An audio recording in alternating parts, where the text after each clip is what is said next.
एक एग्जाम्पल करने लगे हैं और जो कुछ हम एग्जाम्पल में करेंगे वही सारा कुछ हम थ्योरम में भी करेंगे। एग्जाम्पल ये है कि हमें साइन कर्वेचर गिवन है। ये साइन कर्वेचर इस वक्त -∞ टू इन्फिनिटी से आर पे एक फंक्शन है और साइन कर्वेचर के ऑफ एस है। हमें मालूम करनी है किसी तरह से कर्व गैमा। कर्व गैमा की डोमेन भी वही होगी जो साइन कर्वेचर की डोमेन है। ये प्लेन कर्व होगी। हम इस वक्त प्लेन कर्व्स की बात कर रहे हैं। कैसे मालूम की जाए देखते हैं, क्या तरीका अडॉप्ट किया जाए।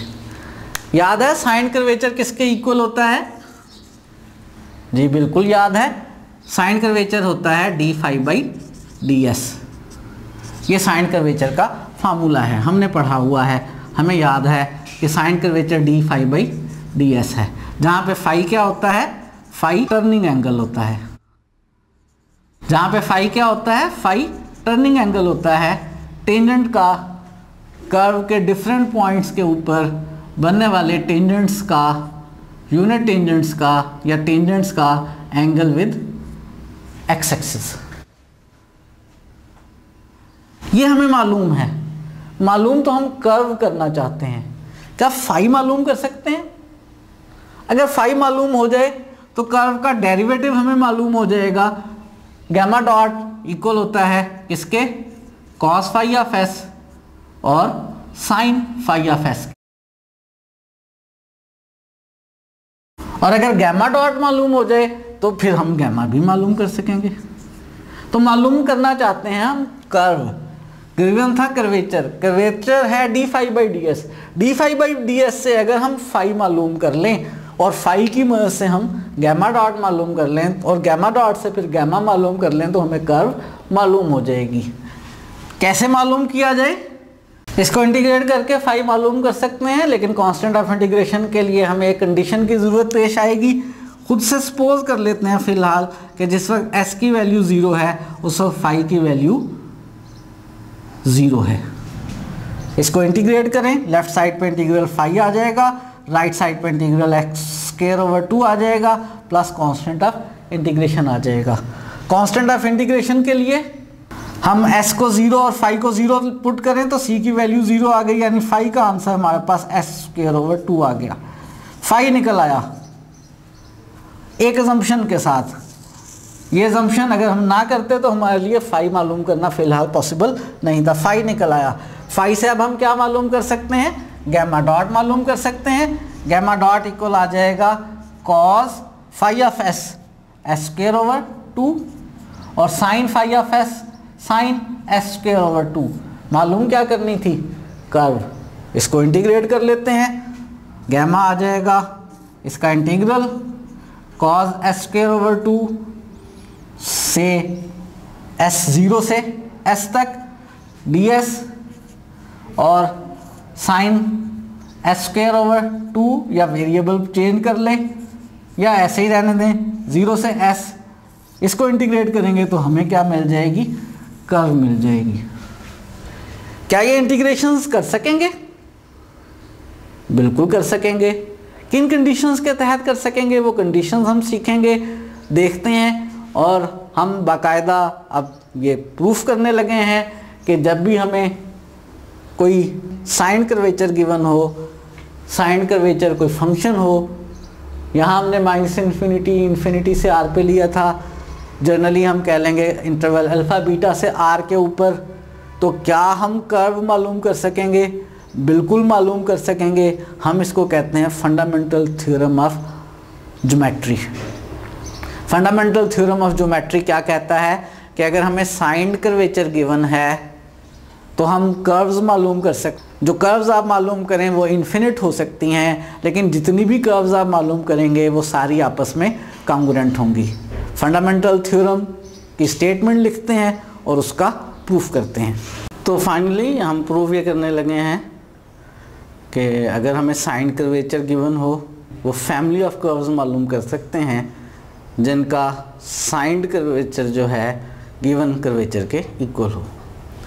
इसको हम कहते हैं fundamental theorem of differential geometry for plane curves. Fundamental theorem of differential geometry जो है वो स्पेस कर्व्स के लिए भी है, फिलहाल हम करने लगे हैं इसको प्लेन कर्व्स के लिए। थ्योरम की स्टेटमेंट कहती ये है कि अगर के या कैपा फंक्शन है इंटरवल अल्फा बीटा से आर पर, यह हर इंटरवल के पॉइंट के लिए एक रियल नंबर देगा।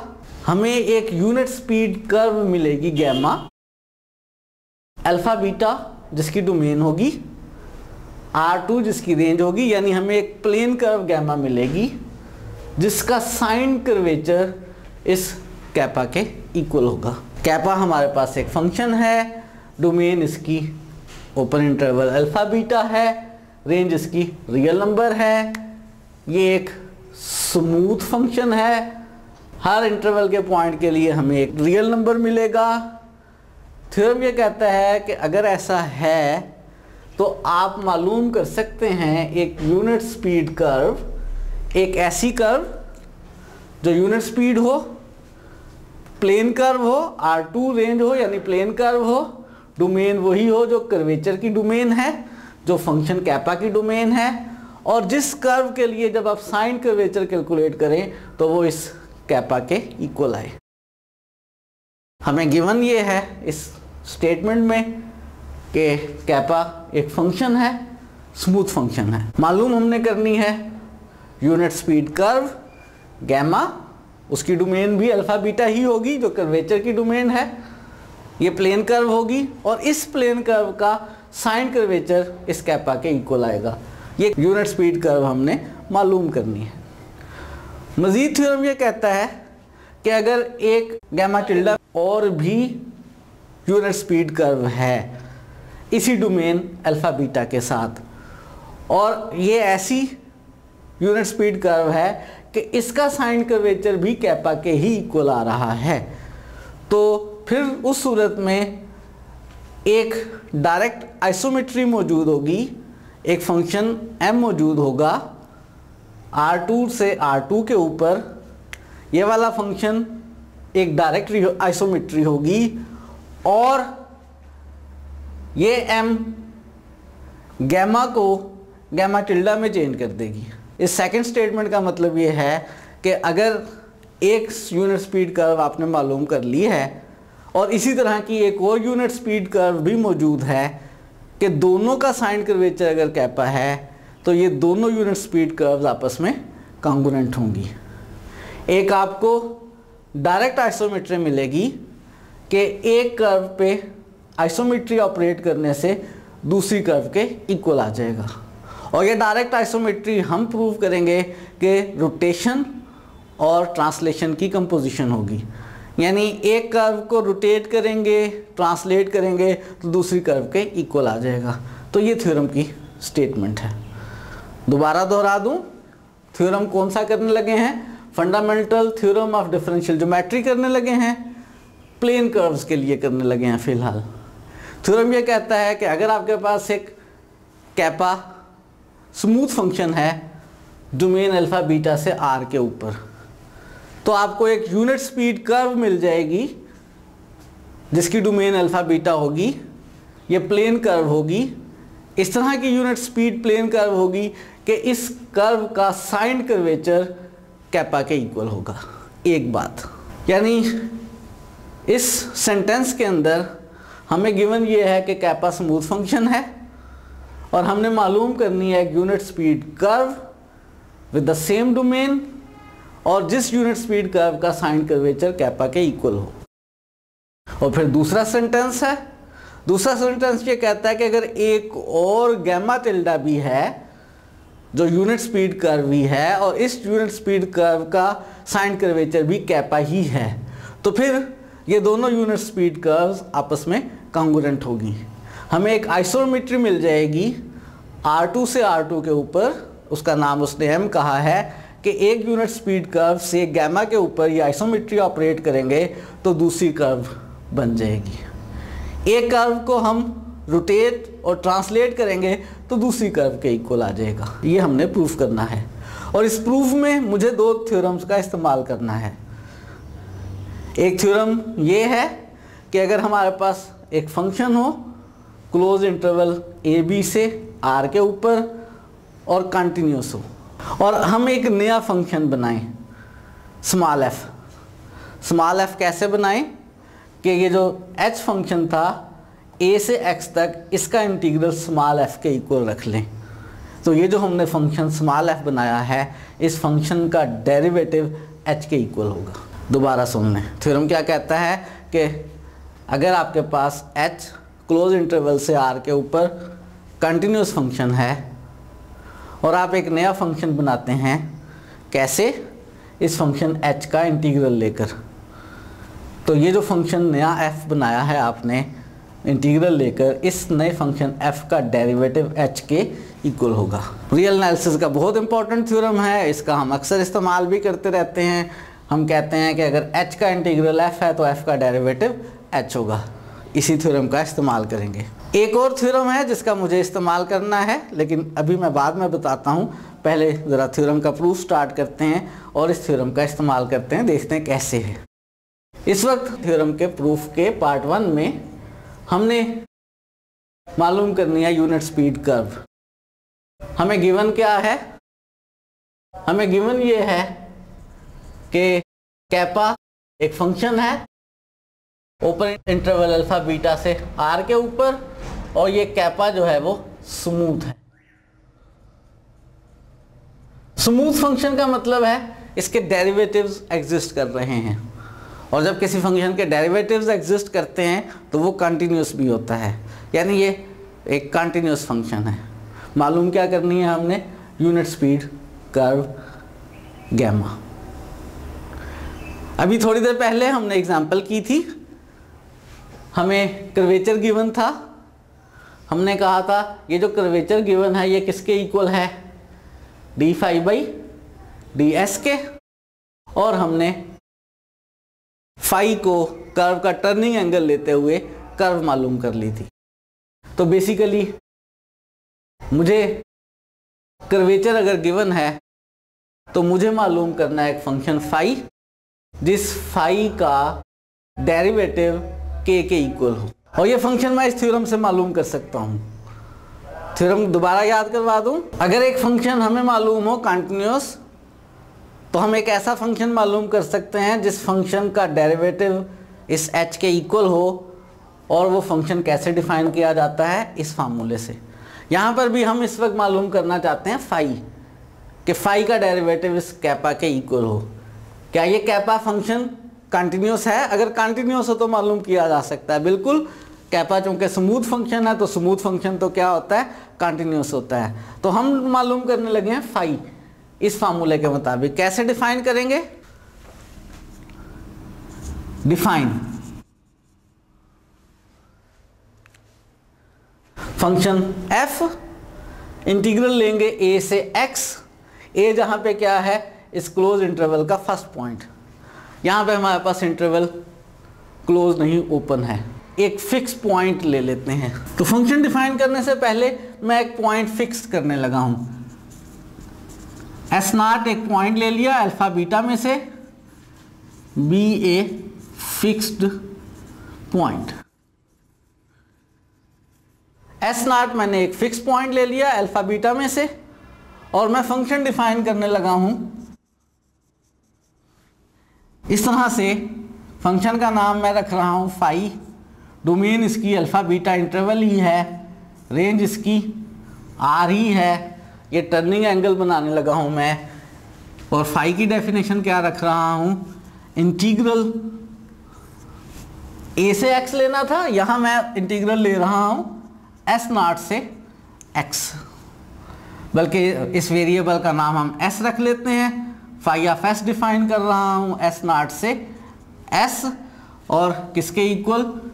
इस k का इंटीग्रल। k के अंदर फर्ज करें मैंने वेरिएबल का नाम u रख लिया है। k का इंटीग्रल डिफाइन किया मैंने S0 से s, और इसका नाम फाई s रख लिया। थ्योरम यह कहता है कि अगर आप ऐसा फंक्शन डिफाइन करते हैं तो इस फंक्शन का डेरिवेटिव h के इक्वल हो। Then by a theorem of calculus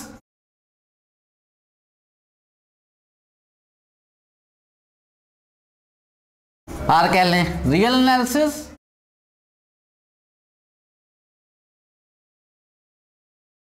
D phi by d s जो है वो किसके इक्वल है, d phi by d s kappa of s के इक्वल है। और अगर मैं इस फाई की मदद से कोई कर्व बनाऊं, चूंकि इस फाई का डेरिवेटिव के कैपा के इक्वल है, तो ऑब्वियसली उस कर्व का साइंड कर्वेचर कैपा होगा। अब मुझे इस फाई की मदद से बनानी है कर्व। कैसे बनाई जाए, याद है, अगर इसको आप टर्निंग एंगल कहते हैं तो कर्व का डेरिवेटिव जो है वो किसके इक्वल होता है, कर्व का डेरिवेटिव कॉस फाई एस और साइन फाई एस के इक्वल होता है। मुझे मालूम करनी है एक कर्व गैमा अल्फा बीटा से R2 पे, यानी प्लेन कर्व। ऐसी प्लेन कर्व मालूम करना चाहता हूं कि उसका जो डेरिवेटिव है वो किसके इक्वल आए, कॉस फाई ऑफ एस और साइन फाई ऑफ एस। अगर डेरिवेटिव इसके इक्वल होगा तो वो यूनिट स्पीड कर्व हो जाएगी, क्योंकि गैमा डॉट का नाम, इस गैमा डॉट का नाम 1 है, फाई उसका टर्निंग एंगल हो जाएगा और उसका कर्वेचर कैपा आ जाएगा। मुझे ऐसी कर्व डिफाइन करनी है कि कर्व का डेरिवेटिव इसके इक्वल आए।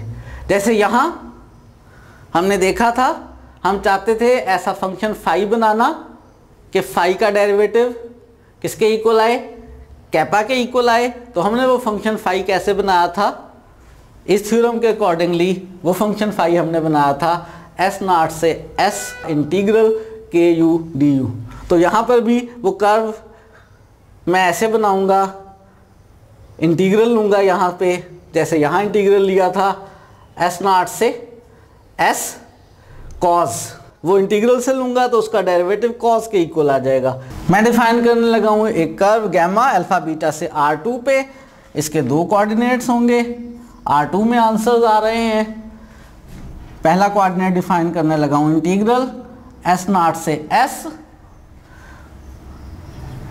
कॉस फाई ऑफ, कोई भी वेरिएबल का नाम रख लें, फाई टी डी टी, और दूसरा कोऑर्डिनेट एस नॉट से S sine phi t d t. अगर मैंने ये गैमा डिफाइन किया है तो गैमा का डेरिवेटिव किसके इक्वल होगा, गैमा अगर इसके इंटीग्रल के इक्वल है तो गैमा का डेरिवेटिव इस कॉस के इक्वल होगा। इसी तरह से कि अगर f मैंने इंटीग्रल से डिफाइन किया है तो f का डेरिवेटिव h के इक्वल होगा, लेकिन एक शर्त के साथ, h को क्या होना चाहिए, a b से r के ऊपर कंटिन्यूस होना चाहिए। यहाँ पे मैंने इंटीग्रल के अंदर फंक्शन यूज़ किया है कॉस। क्या कॉस कंटिन्यूस होता है, बिल्कुल। इस इंटीग्रल में यूज़ किया है साइन, क्या साइन कंटिन्यूस होता है, बिल्कुल। जैसे यहाँ h हमें चाहिए था जो कंटिन्यूस हो, तो यहाँ पे हमारे पास कॉस और साइन कंटिन्यूस हैं एज कॉस फंक्शन। डोमेन हम अल्फा बीटा ले रहे हैं, अल्फा बीटा से r, और sine function domain alpha beta से r कंटिन्यूस, ये दोनों कंटिन्यूस हैं। So by a theorem of real analysis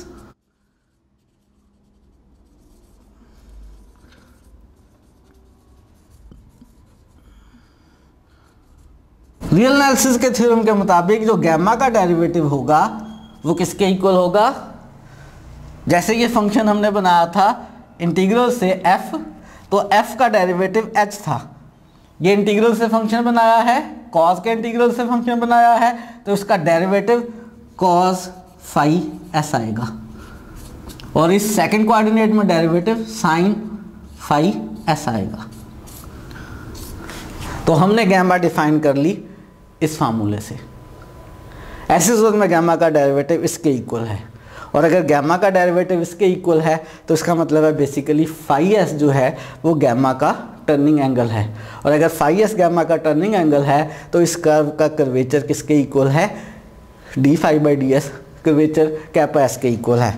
this implies phi of s is turning angle of gamma, और इसका मतलब है कर्वेचर ऑफ गैमा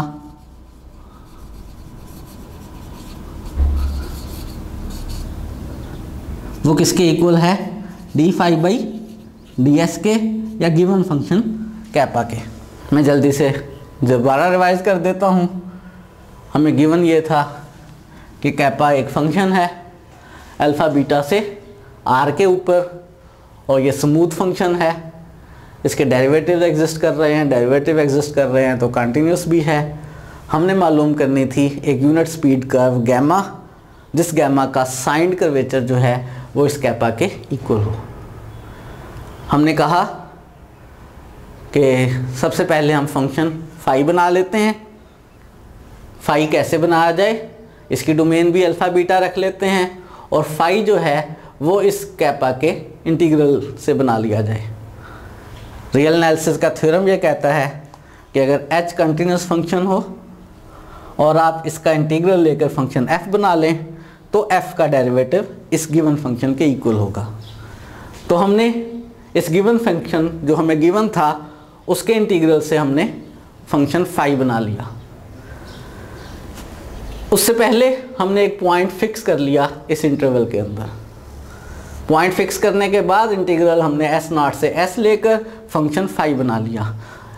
थ्योरम के अकॉर्डिंगली अगर फाई हमने के इंटीग्रल से बनाया है तो फाई का डेरिवेटिव के होगा। अब हम ऐसी कर्व बनाना चाहते हैं जिस कर्व का साइन कर्वेचर जो है d phi by d s हो, या कह लें जिस कर्व के लिए टर्निंग एंगल फाई हो, यानी कर्व का जो डेरिवेटिव है कॉस फाई एस और साइन फाई एस के इक्वल हो। ऐसी कर्व बनाना चाहते हैं तो वो कर्व कैसे बना लें, उस कर्व में कॉस और साइन का इंटीग्रल ले लें। तो हमने एक फंक्शन एक कर्व गैमा बनाई अल्फ़ा बीटा से R2 के ऊपर। किस तरह से कि गैमा के फर्स्ट कोऑर्डिनेट में हमने कॉस का इंटीग्रल ले लिया, सेकंड कोऑर्डिनेट में हमने साइन का इंटीग्रल ले लिया। इंटीग्रल की लोअर लिमिट हमने S not, upper limit S ले ली। इंटीग्रल के अंदर वेरिएबल का नाम जो मर्जी रख लें, जिसके मर्जी रिस्पेक्ट से इंटीग्रेट कर लें, वो मीनिंगलेस बात है।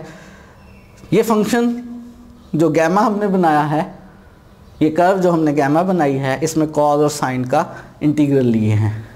कॉस और साइन हमें मालूम है कंटिन्यूस फंक्शंस होते हैं। अगर कॉस और साइन कंटिन्यूस फंक्शन है और हमारे पास कोई भी कंटिन्यूस फंक्शन हो और उसके इंटीग्रल से हम फंक्शन बनाएं तो उस फंक्शन का डेरिवेटिव गिवन फंक्शन के इक्वल होता है।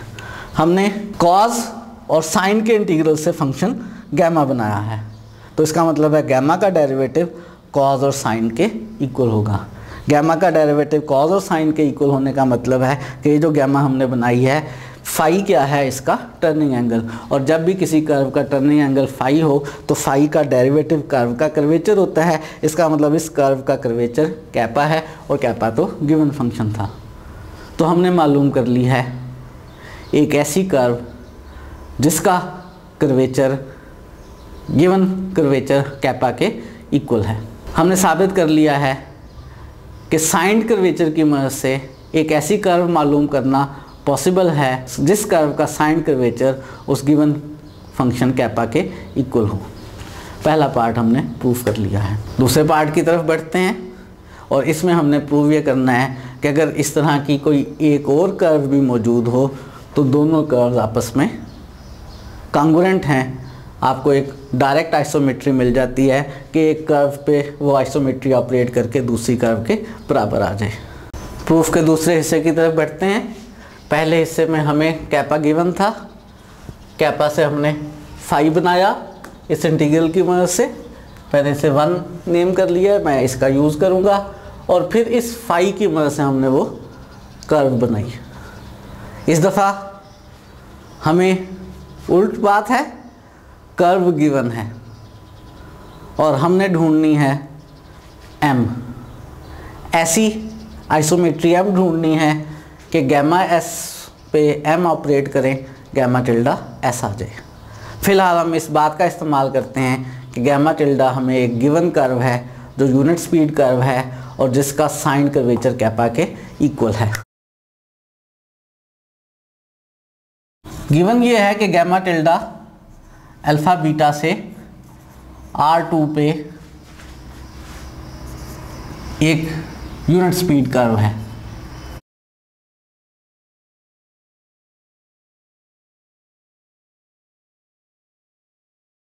विथ साइन कर्वेचर कैपा,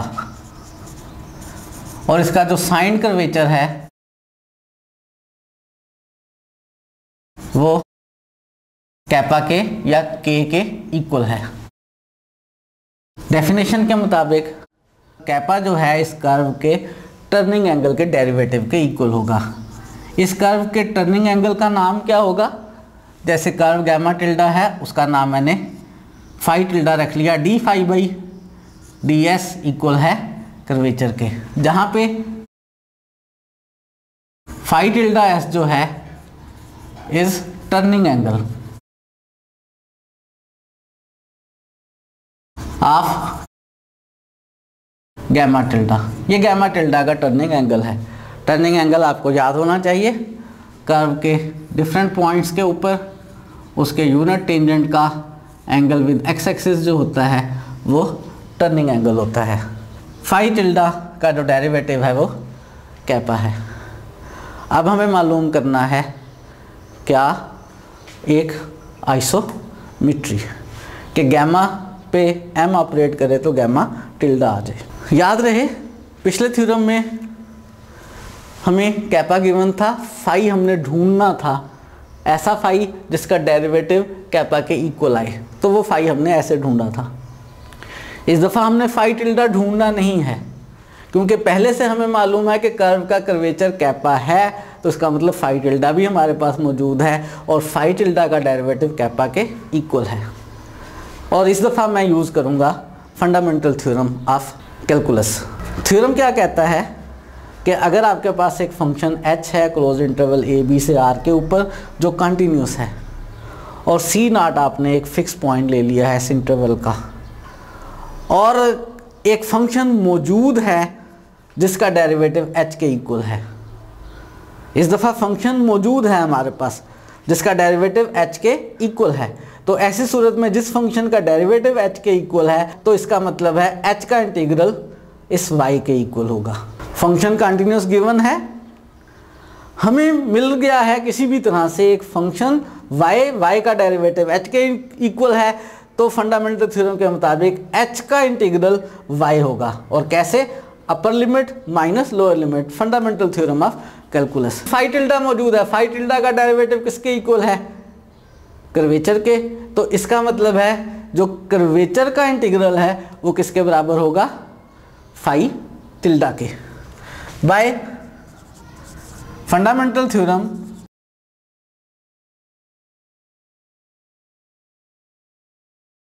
के यू डी यू का इंटीग्रल एक फिक्स पॉइंट से, और यहाँ पे हमने वो फिक्स पॉइंट एस नॉट लिया है, एस नॉट से एस किसके इक्वल होगा? फाई टिल्डा के। और लिमिट्स ऑपरेट करने पे phi tilde s minus phi tilde S naught, phi tilde S naught को राइट दूसरी साइड पर ले जाएं तो फाई टिल्डा एस इक्वल आ गया हमारे पास इंटीग्रल एस नॉट से एस के u D u plus phi tilde S naught. Phi tilde S naught कोई एक फिक्स वैल्यू है, फिलहाल मैं इसका नाम अपनी आसानी के लिए थीटा रख रहा हूँ। तो फाई टिल्डा एस इक्वल आ गया इंटीग्रल एस नॉट से एस के u D u plus theta. I have substituted कि फाई टिल्डा एस नॉट जो है वो थीटा के इक्वल है। ढूंढना है मुझे एक फंक्शन m r2 से r2 पे के m gamma of s equal आ जाए गैमा टिल्डा s के। कैसे ढूंढना है? अभी तक तो मैंने सिर्फ इस्तेमाल किया है इस बात का कि गैमा टिल्डा चूँकि यूनिट स्पीड कर्व है और इसका साइन कर्वेचर k के इक्वल है, तो d phi by d tilde s k के इक्वल होगा। और फंडामेंटल थ्योरम ऑफ इंटीग्रल से फाई टिल्डा का डेरिवेटिव कैपा है, तो कैपा का integral phi tilde of s minus phi tilde of s naught. यहाँ से मैंने फाई टिल्डा एस की एक रिलेशन बना ली है, इसका भी मैं यूज़ करूँगा। और चूँकि phi tilde S turning angle है तो गैमा डॉट किसके इक्वल होगा, as phi tilde S is turning angle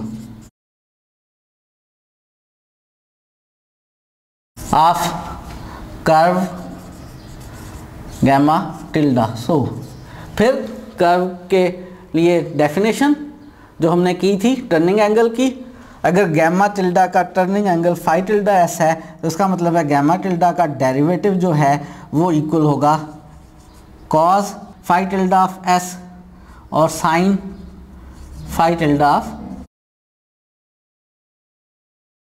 हमारे पास डेरिवेटिव मौजूद है। फिर फंडामेंटल थ्योरम, अगर y का डेरिवेटिव h है तो h का इंटीग्रल y होगा। गैमा टिल्डा का डेरिवेटिव cos फाई और sin फाई है तो cos फाई और sin फाई का इंटीग्रल जो है वो किसके बराबर होगा, गैमा टिल्डा के, by fundamental theorem of calculus.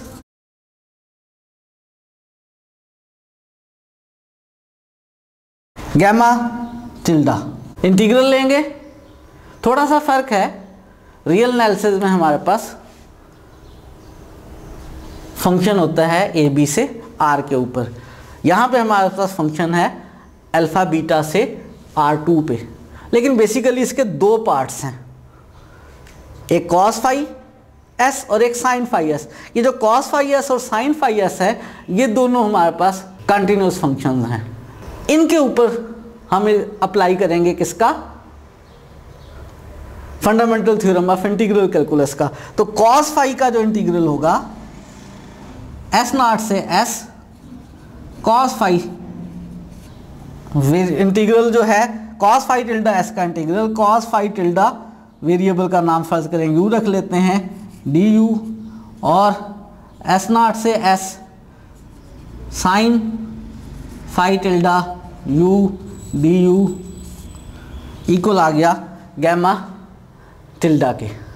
Fundamental theorem के मुताबिक जो इंटीग्रल होता है वो किसके इक्वल होता है, अगर y का डेरिवेटिव h है तो h का इंटीग्रल y होगा, लेकिन upper limit minus lower limit. तो यहाँ पे उसी हिसाब से गैमा टिल्डा का upper limit s minus lower limit s naught, gamma tilde s minus gamma tilde s naught equal हो जाएगा इस इंटीग्रल के। फंडामेंटल थ्योरम अप्लाई किया जा सकता है क्योंकि कॉज और साइन दोनों कंटिन्यूस फंक्शंस हैं। जब भी आपके पास h कंटिन्यूस फंक्शन हो और y का डेरिवेटिव h हो तो h का इंटीग्रल y होगा। कॉज और फाई कंटिन्यूस फंक्शंस हैं, गैमा टिल्डा का डेरिवेटिव इसके इक्वल है तो इनका इंटीग्रल गैमा टिल्डा के इक्वल होगा। Upper limit minus lower limit, gamma tilde S naught को राइट पर ले जाते हैं, गैमा टिल्डा एस इक्वल आ गया फर्स्ट कोऑर्डिनेट में इंटीग्रल एस नॉट से S cos phi tilde U D u comma integral S naught से S sine phi tilde U D U और plus gamma tilde S naught. ये जो gamma tilde S not है इसको फर्ज करें मैं वेक्टर ए का नाम दे लेता हूँ, तो मेरे पास गैमा टिल्डा एस इक्वल आ गया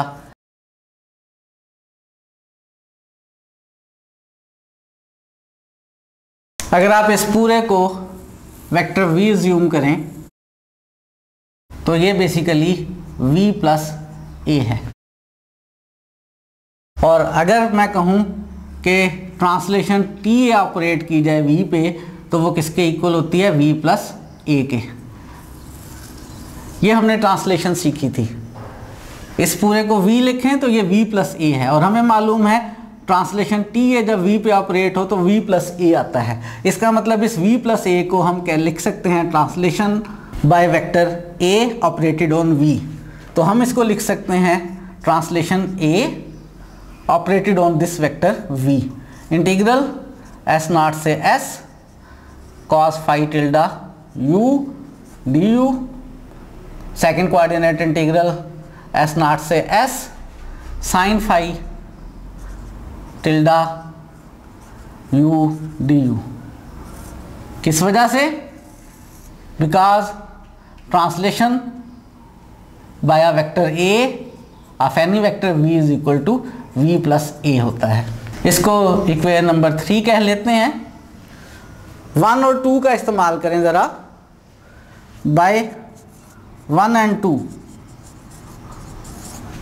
फाई टिल्डा एस इक्वल है इंटीग्रल एस नॉट से एस के यू डी यू, ये और किसके इक्वल है? फाई ऑफ एस के, यानी इस फाई टिल्डा एस में ये पार्ट फाई ऑफ एस है। फाई टिल्डा एस इक्वल है phi of s plus theta. Variable का नाम आप एस की जगह यू रख लें तो आप कह सकते हैं फाई टिल्डा यू इक्वल है phi of U plus theta. ये वैल्यू यहाँ 3 में पुट कर लें।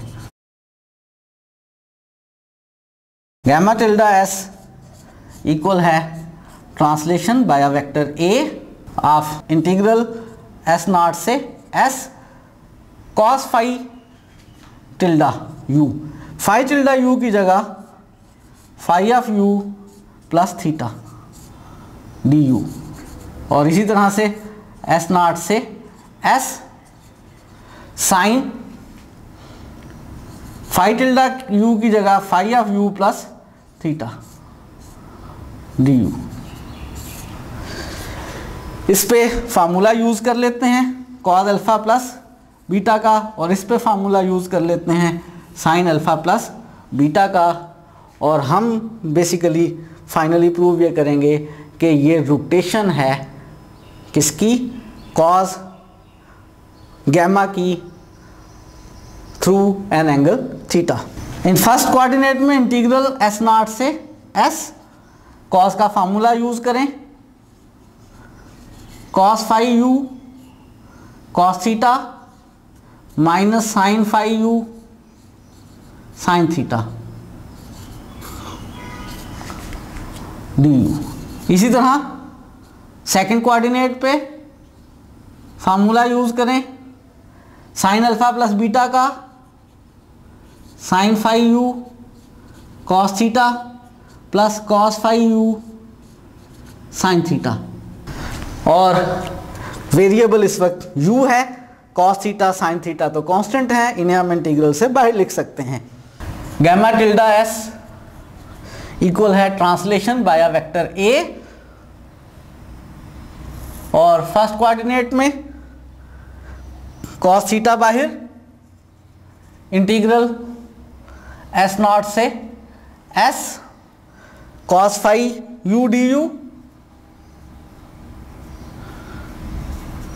माइनस सेकंड में साइन थीटा बाहर, इंटीग्रल एस नॉट से S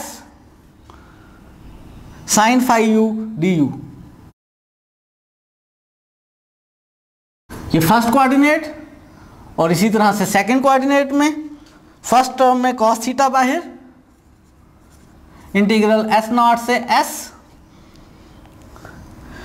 sine phi u D u plus second coordinate की सेकंड टर्म में साइन थीटा इंटीग्रल से बाहर, और इंटीग्रल एस नॉट से S cos phi u D you.